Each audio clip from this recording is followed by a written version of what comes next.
By that I mean big enough to be exciting, but small enough to be realistic. One way to check the believability of your affirmation is to follow up with this believability test. After you state your affirmation, ask yourself on a scale of 0-10, 10 being the most believable, how do I rate my feeling about this statement? If your answer is 8 or below, then you need to take a look at your ego tag and work on erasing and replacing it. This is important in order for the affirmation to work or take hold in your subconscious. Reframe the affirmation so that it passes the believability test. 10. Your affirmations must create balance. The power of using affirmations is not to be taken lightly. When used correctly, you will be driven, almost obsessively, toward your goal. It is important to select goals that are positive and beneficial. Balance is the key. If you just affirm for your business or career, your relationship with your family or spouse may suffer. Plan your affirmations so that you grow in all areas of your life at the same time. You are capable of making many affirmations at the same time, as long as they are not in conflict. To create balance, be sure to check to see if you are leaving out, underemphasizing or overemphasizing one portion of your life. Strive to be balanced as a total person, not just one who excels in one area of your life. One of the most important words in the English language is balance. If you have balance, you have everything. You don't want to achieve one thing and lose everything else. You can have it all, so program each area of your life to create balance. 11. Your affirmations must conform to the secrecy principle. The secrecy principle means keeping your goals to yourself. If you tell other people, most likely they will either discourage you or try to stop you. People tend to get upset when you start to grow and change because your aliveness makes their deadness seem more real. If you reveal your goals and affirmations to others, it gives them an opportunity to work against you. They will tell you that it is nonsense, and it won't work. Since we have a tendency to think others are smarter or wiser than we are, due to our poor self-image, we end up believing them. Think of how many times you have been talked out of doing something you wanted to do, because you listened to someone else. Think also of how many times you were sorry for not listening to yourself. Only reveal your affirmations and goals to people who need to know, or can help you realize your goal more quickly. We are talking here primarily about personal goals, but you can share your goals, if they are team goals. Cooperative goal setting is essential in a group, because you are sharing a common goal. Many of us were told to set a goal and tell everyone what we were going to do. This way we would be embarrassed if we backed out. I don't believe this is helpful. If you do that, your goal becomes a have to. If I have to do something, I will resist change, even if it is for my benefit. Have to cause pressure, stress, tension and anxiety. If you keep your goals and affirmations to yourself, people are less likely to try to stop or advise you. Of course, they will tell you that they are giving you their advice for your own good. Don't you believe it? Their advice is based on their present level of awareness, not yours. The time to tell them about your goals is after you have achieved the goal. Instead of saying, "This is what I'm going to do," say, "This is what I have done." Doing this will free you to use your affirmations to focus on the accomplishment of your goal. How to use the affirmation insurance policy. Earlier we discussed that affirming for others is inappropriate, because we have no way of knowing what is best for others. We can also apply this to our own affirmations. Sometimes we think we know what is best for us, and we are correct. Other times we can do more harm than good. Keep in mind that affirmations are powerful and they will bring into our lives whatever we focus on with repetition and emotion. What if the affirmation you are affirming is not in your best interest? Perhaps there is something else that you should be affirming that will produce a more positive outcome for you. With this in mind, I like to use the affirmation insurance policy. When making an affirmation, I like to add the following: I accept this or something better. Please make whatever takes place for the highest good of myself and everyone else involved. This adds a little extra insurance that what you are affirming, or something better, will come into your life to fulfill your desires.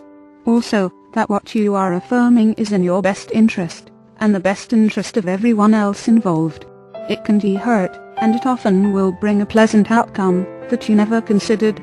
Sample affirmations. Right now I would like to share some affirmations with you that you may find beneficial.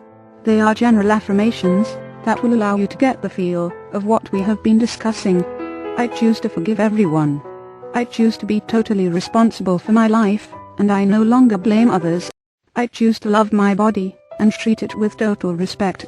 I choose to believe there is a power working through me to manifest good in my life. I choose to allow myself to make mistakes. I choose to love myself unconditionally, no matter how many mistakes I make. I choose to believe I am not what I have, and I am not what I do. I choose to separate myself from what I have, and what I do. I choose to understand and practice total responsibility. I choose to believe everyone I talk to is a potential prospect for my product or service. I choose to take pride in myself and my company's image in my community. I choose to bring out the best in my customers. I choose to quickly and easily discover my customers' needs. I choose to know that I am competent in my career. I choose to enjoy my life, my profession and my relationship with people. I choose to have a positive expectancy of a successful outcome, and I work through obstacles daily. I choose to understand the difference between a setback and a defeat. I choose to feel capable of expressing myself, and know others see me that way too. I choose to be a magnet for creative ideas. Creative ideas flow to me. I choose to be alive 100% of the time, and show it by acting with enthusiasm. I choose to make it easy for me to be self-confident. I choose to be open to insights from my higher self. I choose to trust myself, and know the perfect thing to say and do. I choose to find new and positive ways to play the game of life. I choose to be in charge of my feelings. I choose to believe that I create my own experience. I choose to plan for tomorrow, but live for today. I choose to resolve the issues of the past, and lift the heavy burden I've carried. I choose to be courageous and risk being me. I choose to be lovable and capable. I choose to be more conscious about my life than ever before. I choose to love my source of power. I choose to let go of old ideas, and am open to new ways to do things. I choose to let go of anything that does not support my goals. I choose to release everyone, and everyone releases me.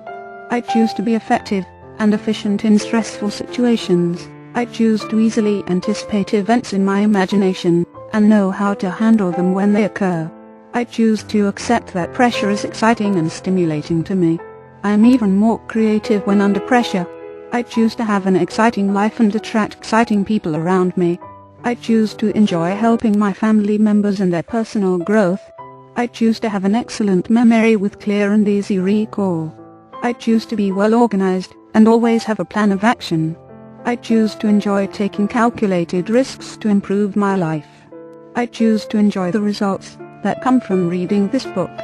The first affirmation you want to imprint is this: I choose to enjoy making my affirmations regularly.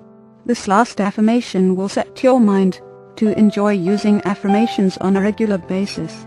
Essentially, you want to start out by imprinting the new habit of using affirmations. Before we leave the subject of affirmations, let me ask you a question. Does advertising work? Of course it does.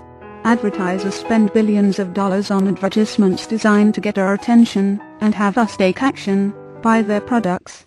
Advertisers know that, if they repeat something over and over again with repetition and emotion, they will get our attention. They will literally condition us to demand a certain product or service. If they are willing to spend billions of dollars to advertise and get your attention, won't it be wise for you to do the same thing for free? And the best they can hope to accomplish is to get your attention for a few moments at a time. But how many times can you do it in a day? Why not advertise to yourself? Choose your own ad. Adjust your own repetition and emotion. You can do the imprinting yourself with great success. Only this time you get to choose the end result, or what you want to sell yourself on. Most people try to change a habit or an attitude, or create a result without consciously using the imprinting process, even though this process is what made each one of us what we are today. In the past we have tried to change our performance or our end result, before changing our picture. Now through the technique of imprinting, you can make the exact changes in your life that you desire in an easy, relaxed and controlled manner. Try it. I promise you that you will be delighted with the results. Chapter 8: Achieving Your Financial Desires. It is my intention that by reading and practicing the principles in this chapter you will be able to achieve all your financial desires.